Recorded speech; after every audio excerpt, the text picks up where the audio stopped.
Hello world and to everyone. Kumusta po kayo mga kababayan ko? Andito po tayo ngayon sa Luisita, Tarlac, Philippines. Tayo po ay dadaan po dito ngayon dahil sa kamahalan ng gasolina. Kaya mas makakatipid po tayo pag dito po tayo dadaan. Galing po kami from Lingayen, Pangasinan. Welcome to Filipino TV, mga kababayan ko. Maraming salamat sa Diyos at sa inyo pong lahat. Sa suporta na ibinibigay niyo po sa ating channel, Filipino TV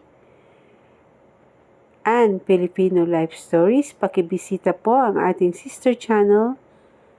Ganito po kalawak ang Luisita, Tarlac.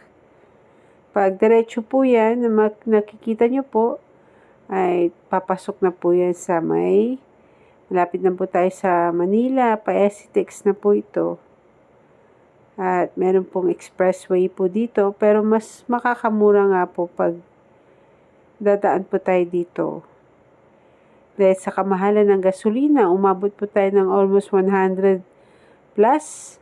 Ngayong araw na ito ay 90 pesos. Mataas pa rin po.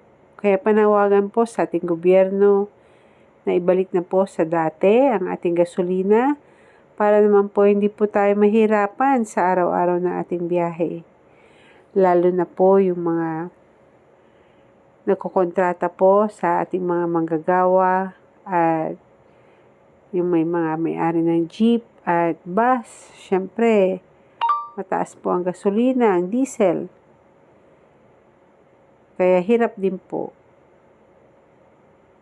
Mga kababayan ko, maraming salamat po sa inyo. Shout out to everyone, sa aking mga kaibigan at sa aking mga organic subscriber. At tayo po ay nagpapasalamat ng marami dahil sa patuloy po na suporta na binibigay niyo po sa ating channel. Maging bahagi po kayo mga kababayan ko. Maraming salamat po sa Diyos at sa inyo pong lahat. See you in our next video. Ito po ay drone shot kung gaano kalawak po ang Tarlac City, Philippines. Shout out po sa mga taga Tarlac, Philippines. Thank you very much. God bless everyone.